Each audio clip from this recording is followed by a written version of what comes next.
the big questions that we are posing this evening. The Donro Doctrine now turning the world order upside down where spheres of influence are concerned. America playing global super cop or a backyard bully. China has called America a bully. You have just a short while ago Russia saying that the Americans are resorting to be pirates where the high seas are concerned. Who is next on Trump's list? Greenland? What is Trump's message to China, and what does the new order mean for India? Let's take all these questions to our panelists this evening. Ambassador Navtej Sarna, India former ambassador to the US, joins us. Aina Tanjan, Senior Fellow, Center for International Governance, Innovation and Chairman of Asia Narrative's 15th Initiative. Edward Luce, Associate Editor at the FT, US-based writer, columnist. David Goldwyn, CEO, Goldwyn Global Strategies, Chair, Atlantic Council Energy Advisor Group, former State Department for International Affairs of Energy Policy thought leader. Let's quickly get the conversation started, and let's begin with you, Mr. Goldwyn. What seemed like a dystopian fantasy is now seemingly being put together piece by piece where President Trump is concerned. What do you think is next? Well, I think the president is flexing worldwide his power. I think a lot of what's going on in Venezuela is really just about showing American force. A lot of what the president is saying about taking over the industry, about running Venezuela, is really not happening. I would put Greenland in the same category. A U.S. president does not have the power to appropriate new territories. That power under Article 4 of our Constitution belongs to the Congress. He's not going to get an appropriation to purchase Greenland. We're not going to have an occupying force in Greenland to try and seize it. And none of what the president seeks there, whether that's we have a military base, whether that's the ability to police the Arctic or the ability to extract resources, requires this. So I think, bullying is a provocative term, but I think this is really about showing dominance, pure and simple, not just energy dominance. The president's flexing American power in order to be able to coerce policies and outcomes that he wants. So I think we're seeing some backlash among the MAGA movement to some of this, but right now this is all really, I would say, primarily performative. We can talk a little bit about what's happening in Venezuela, if you like, in terms of the seizure of oil and things like that. But right now, the president has deployed a great deal of military force, and he has removed one individual from Venezuela. But just to focus on Venezuela for a second, we don't have regime change. We have the same people in place. Very little has changed other than the flexing of American muscle. And I think the president likes that, and I think we're likely to see more of it. All right, we're likely to see more of it. Edward Luce, would you want to weigh in on that? Are we looking at Greenland immediately next after invading Venezuela? What are we really looking at? Marco Rubio in a classified briefing had said that US would want to buy Greenland, and the recent rhetoric does not quite signal an imminent invasion where Greenland is concerned. But you've had President Trump who's saying that he's weighing all options, including the military option. Yeah, I'm not sure I buy the move along, nothing to see here line. I know that's a slightly unfair characterization of Mr. Goldwyn's summary, but he didn't just remove one individual from Venezuela. He removed the head of state. He abducted the head of state. Mr. Luce, I'm sorry I'm interrupting you, and the reason I'm doing it is because your audio is very, very unclear. We're going to try and correct that and fix it and come right back to you. I want to bring in Ambassador Navtej Sarna meanwhile. Ambassador Sarna, what do you make of the current developments? Because at one end, you'd have, Marco Rubio suggest that this is not, that Greenland would be, in all possibility, bought over. The current rhetoric of an invasion of Greenland is not true, but what's coming in from the President of the United States is very different. He's saying all options are on the table, including the military option. Well, I think, thank you, Preeti. I think there is a lot of daylight between all the statements that are coming in. And frankly, at the moment, I think you're asking me to predict the unpredictable.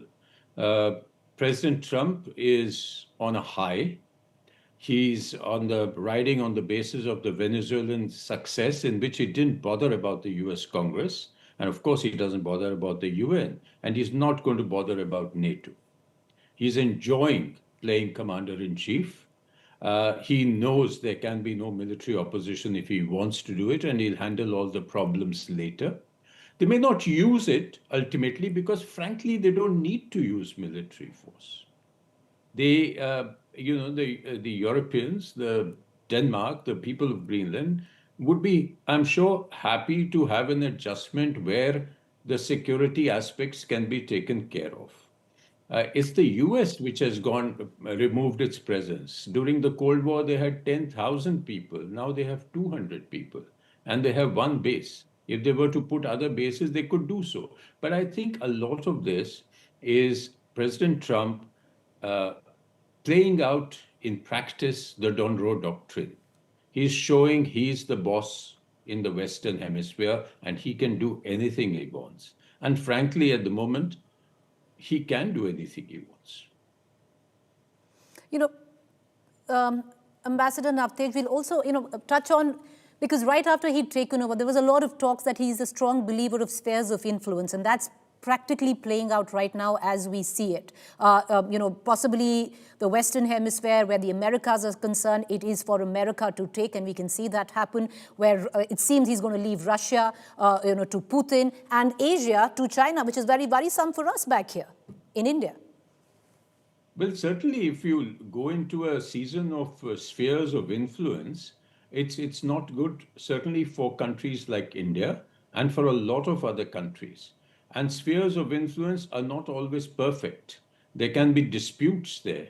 And of course, it doesn't mean that the power play that the US can do in the Western Hemisphere, I'm not sure that China can actually do it in what becomes its sphere of influence. There'll be far stronger resistance. And frankly, Russia is already trying to do it in Ukraine. And the ones that are really going to suffer at the moment are the Ukrainians and the Europeans, because they don't seem to fall into anybody's sphere of influence and they will have to resist it. So spheres of influence is not the way a modern world can go. We have removed the guardrails. We have removed the system that existed that kept peace, relative global peace, for 75 years. And today you are, whether we like it or not, we are moving into a conflict zone. Let us hope and pray that this doesn't go into global conflict. But what we are seeing today is very disturbing. Well, and it's far from what usually, would happen in the modern world, Ambassador Navtej, to subjugate your neighbor, to steal its resources. It's actually playing out. Like I said, the dystopian fantasy now being pieced together. If we have Edward Luce back with us, we do have him. All right, we're trying to correct that. But, taking on the conversation where China's reaction is concerned, Aina Tangent, would you want to weigh in on that? Yeah, there's two different parts to the reaction of China. Obviously, they're concerned about what the United States is doing, and I would say that it's being roundly condemned and in no uncertain language.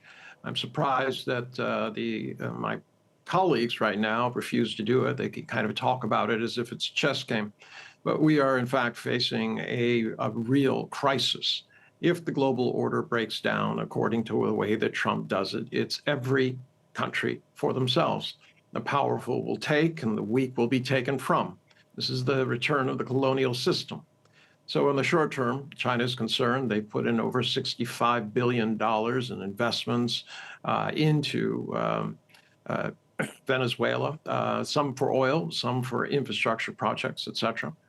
So obviously, and they get about 4%, between 2 and 4% of their imported oil from Venezuela.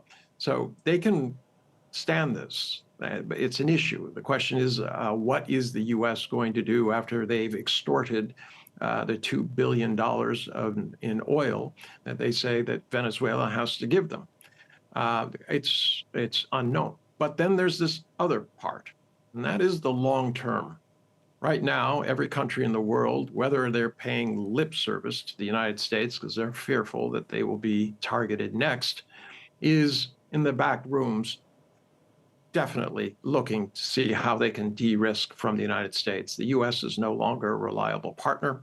It has shown itself to be the very authoritarian hegemon that they said everyone should be afraid of. They've accused Russia of this, accused China of it, accuse everybody of it, but they do it themselves. So at this point, China is looking to weigh its options. They're not going to get into a kinetic fight. There is no way that they can sail their navy to South America and start a war, nor do they want to. It wouldn't solve anything. The long-term issue is, will the countries of the rest of the world, like at the climate change conference, suddenly at COP30, is suddenly realize that if they want a better world, they're going to have to make it themselves. They can't rely on the former European colonial powers or the American hegemon to do it for them. And if they come together and they go to the United States, it'll be a taco moment. Donald Trump can fight one or two nations, but he cannot fight all of them. And it's unfortunate that so far we haven't had the kind of unity that would be necessary to force him to do his taco move. Trump always chickens out. Okay, but we haven't even kind of seen the kind of condemnation and criticism that one would have expected coming in from all other countries, including China. Other than calling him a bully, China hasn't really, made a statement which is strong enough. But, cutting across to Mr. Goldwyn. Mr. Goldwyn, circling back to Greenland and with what the kind of commentary we've seen of late, it started off where Venezuela was concerned to take out a dictator. It wasn't about taking out a dictator, it was about oil. Where Greenland is concerned, the talk is about a strategic move. It would be good for America, but it's really not a strategic move as much as it is about minerals. Well, let me say a couple things. First, you have to appreciate the domestic politics that are going on here. The U.S. economy is performing poorly. The president's polls were below 30%, probably the worst of either of his presidencies. He was mired in this Epstein scandal, where there are accusations that he was really, involved in potentially criminal activity. And this is what Americans kind of call wag the dog. And this is, we have managed to take all of those issues off the headlines, and the president is distracting it with foreign adventurism. This is not the first president to do this, but in terms of domestic politics, that's what's really going on here. Second, I think, as Einar said, and I think Edward Luce, before he came off, was asserting, this is being significantly condemned, in the United States. This is not popular in the United States, and that's because this is terrible for U.S. interests. Anything that we have wanted to do around the world, whether that is, containing Iranian adventurism or others, have required allies and coalitions for the enforcement of sanctions and for the prosecution of issues, not to mention climate change or transnational crime or anything else. The U.S. is ceding its power. The balance of power has, the way it always works. Countries will align against the United States now to contain us, if it engages in this kind of adventurism. And so I think that's been really quite negative. And I think a lot of what the president is doing so far by picking on weaker allies, or not weaker allies, but picking on weaker countries, is he is able to act tough without taking on real action. In terms of spheres of influence, this is about U.S. dominance in the Western Hemisphere, and Cuba is probably next on his list. And if I was Nicaragua, I would worry also. But that does not mean that the president is ceding spheres of influence to Russia or to China. It does not mean that the president is going to give China license on Taiwan, where the semiconductor industry remains very important to U.S. national security interests. And he's all over the place on Russia, clearly not afraid to provoke them by seizing their tanker this morning. But he's really trying to pressure both sides into an unwelcome ceasefire in the Russia-Ukraine context. So I would not believe that because the United States is asserting dominance in its own hemisphere, that it is ceding influence or dominance in other hemispheres. This is, the Donroe Doctrine is really about, Donald Trump asserting influence where he chooses to assert influence. But his ability to affect real change bears scrutiny. And I think we need to get past the headlines for some realism here, which is, is Donald Trump really running Venezuela? No, we're influencing the sale of some sales of oil on tankers in a way that frankly helps the regime avoid shutting in production. Is he really going to take over Greenland? No, he's not. He's not going to buy it. He's not going to occupy it. And we don't really need it in the first place. So I think, the media tends to latch on to a lot of this bluster and see the president sort of, in a sense, more efficaciousness than he may deserve. So this is about dominating the news. It's about dominating the lines. It's about distracting the American public from what's going on inside the country. And so I think you have to take each of these actions and look very carefully about, can it be accomplished? What is being accomplished? and will it last? Because he's moved on to Greenland because it turns out Venezuela is a lot more complicated than it seems. So he's not going to be running Venezuela. So look over here. Now we're talking about Greenland purely as a distraction. Ambassador Navtej Sarna, do you concur with Mr. Goldwyn? Because a lot of bluster at times of President Trump he's actually acted on. Yes, I'm afraid I would nuance that a bit. I mean, with all due respect to Mr. Goldwyn, he has made a very good point. But I think I'm less convinced that Mr. Donald Trump is only doing this for the news headlines.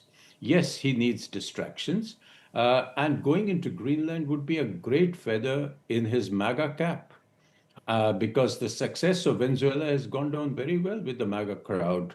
And Greenland, if he goes in without an American soldier being killed, which he can, would be great. At the same time, the Epstein files is a pressure point. The upcoming midterms are a pressure point. The following polls are a pressure point. I absolutely agree. But I think at the moment, he is trying to demonstrate stuff. And it could be Greenland, or it could be Cuba, it could be Colombia. He's asked the president of Colombia, excuse the language, but it's Mr. Trump's language, to watch his ass. So you don't know where it's going to go. And he says Mexico. I mean, and that's all Western Hemisphere.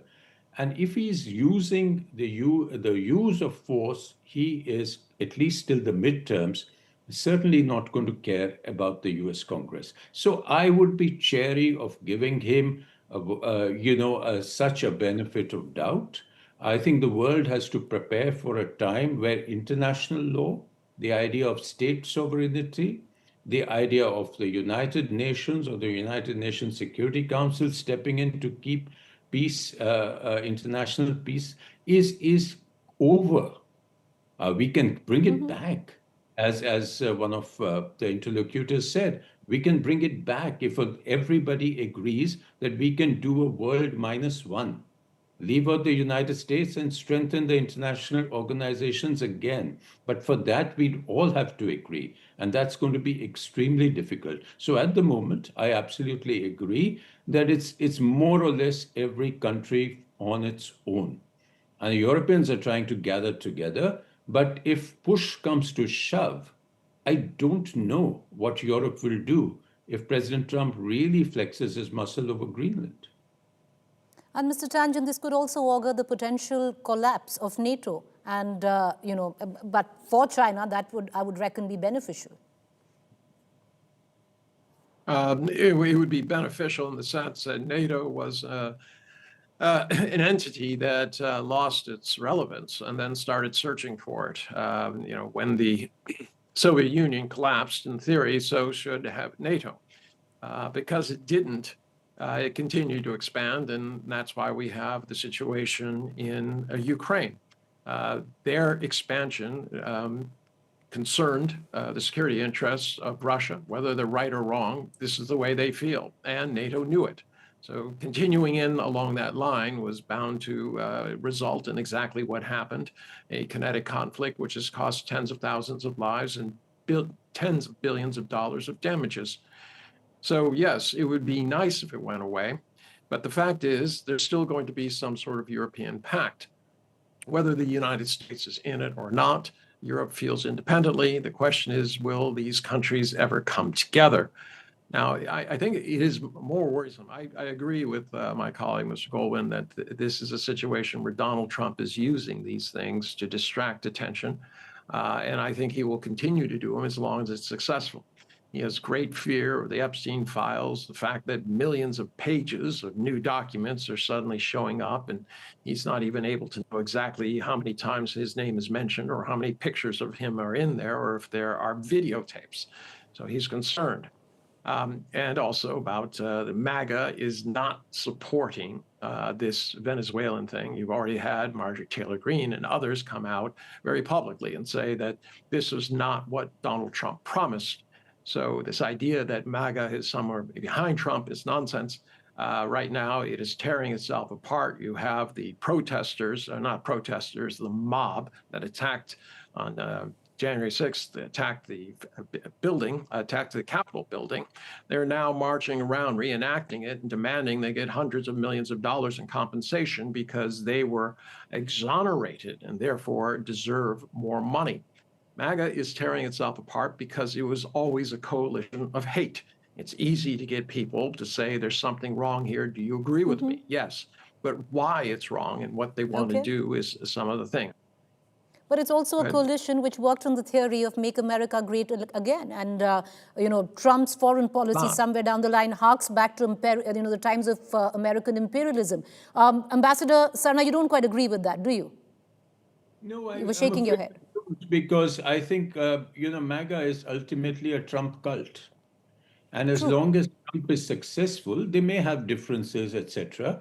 They will, when it comes to the crunch, they will still back him as long as he's successful. I mean, after all, he ran on the plank of no forever wars, no intervention. I mean, what happened to that?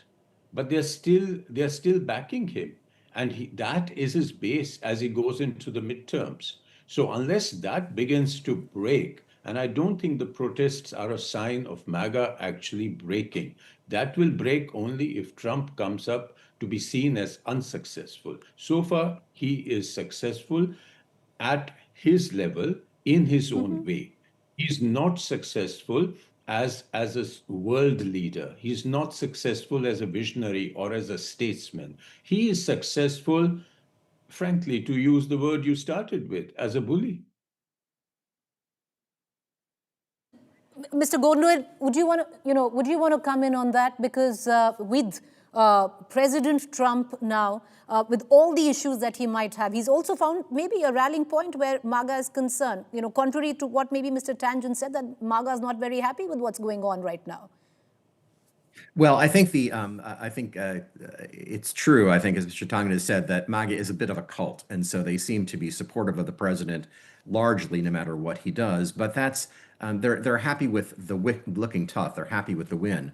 But the president won not just because of MAGA support, which is maybe 28, maybe 30% of the voting electorate. He won because a lot of people in the middle were dissatisfied with the Democratic candidates and because they thought he would be a better manager of the economy. But in a couple of weeks, healthcare subsidies, which are supporting healthcare in a lot of the a lot of the base for the red base for President Trump are going to disappear. His performance on the economy. So his policy is not working for a lot of the people in his base, which is why you're seeing a lot of Republican resignations in the House, why you see his poll numbers so low. So the fact that there is a core of ideological supporters is true, but that will be not sufficient to carry his party through the midterms or into the next term. And there is some dissension, I think, in the ranks, maybe not the pure MAGA base, but a lot of people wondering why he's spending all of this money and all of this attention on other countries rather than on our own country. And just to take Greenland as an example, they may not have thought this through, but when you're a U.S. territory, the way Guam is or other places, you get Social Security and Medicare and Medicaid benefits. You have free immigration into the United States. So I don't know how the MAGA base is going to feel about the U.S. both spending taxpayer money to buy Greenland, if that ever happened. I mean, how many billions of an appropriation, if he could even get it through the Congress, that would cost, but why they're spending money on that rather than on healthcare. And the idea that you're going to be giving them Social Security benefits and healthcare benefits to people in Greenland, when you're not having adequate care for people in the United States. So like everything else with Trump, the headline looks really tough. And when it comes to the implementation and the follow through, this is going to be extremely unpopular, if not, politically impossible, because there's no way you're going to get an appropriation through this Congress, even with a Republican majority, to spend billions of dollars to pay Denmark for Greenland. So again, this is, I think the base is eroding, his popularity is eroding, and this is a distraction. But I think, as both Einar and the ambassador said, it's incredibly destructive, and it will have long-term damaging results for the United States, for our leadership, for our political ability I would reckon for the world right now. But all right, Mr. Goldwyn, I'm just taking final comments there. And Mr. Tangent, would you want to come in? Because we've taken a view on the domestic politics. But if you look at internationally, we haven't, the actions of Donald Trump have gone down rather tamely. We haven't seen that kind of condemnation coming in, unity where of criticism? Yeah, I mean, it's because no one wants to be the target of his ire. Everyone is giving him airplanes and golden baubles and everything like that, paying him whatever, enriching his children, simply to avoid the confrontation. But this is only 1 year, less than 1 year of Donald Trump. We're living in dog years. Every day he's there, we age 7 days. And how long can they continue to appease a bully? Not sure. But at some point, I think there has to be a rallying point where countries come together and say, enough is enough. We need to act as one. We're not put together an organization. We're not going to put together a new UN. It's doubtful, and I agree with the ambassador that you'd be able to force the US out.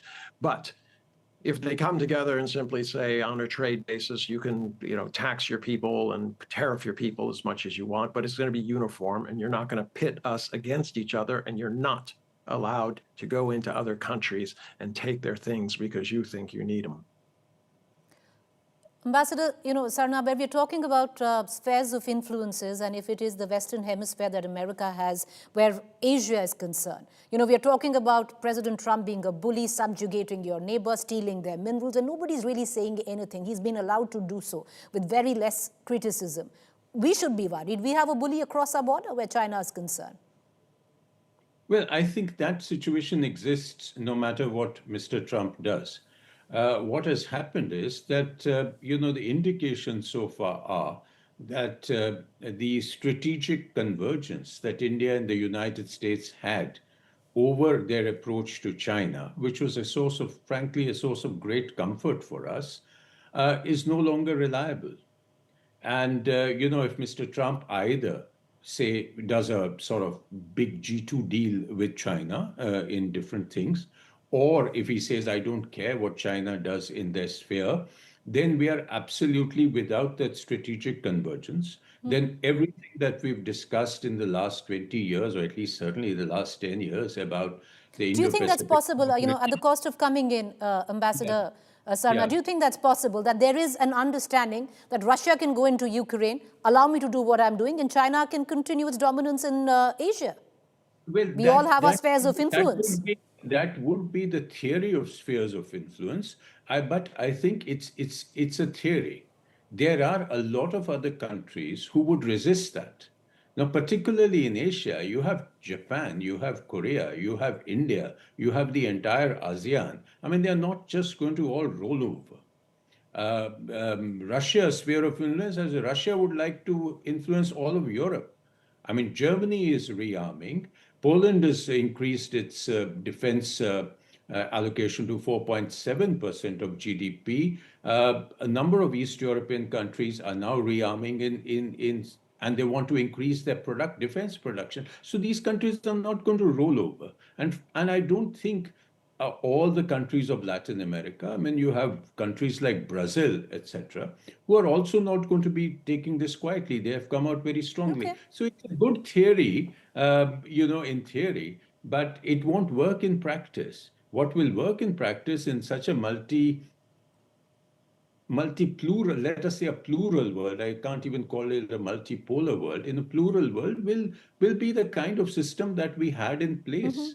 A certain set of rules, certain rules for the road, certain respect for treaties, respect for international law. I know this is sounding extremely old-fashioned in today's atmosphere, but it needs to be said, because if we stop saying it, it will stop existing.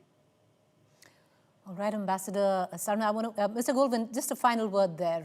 The look ahead, do you think it's going to be all rhetoric, or do you see there's going to be intent where there's talk of Greenland? You started off that it's more bluster, but what do you see happening in the next couple of weeks? Donald Trump is a transactional president, and so he's looking for a deal and for a quick win, and then he moves on to the next subject. We went from all of the trade deals, which were really deals on paper, but he's got to deal with Europe. He's got to deal with a bunch of countries. Has anything actually changed? Have investment really shifted? No, not really. And I think that's what we're looking at in Venezuela. That's what we're looking at with Greenland. I think we're looking for the president pushing as hard as he can, seeing what he can get away with, accepting a transaction or a deal that makes it look like he's won something and then on to the next thing. So I don't think he's taking over Greenland. I don't think he's ceding Taiwan to China.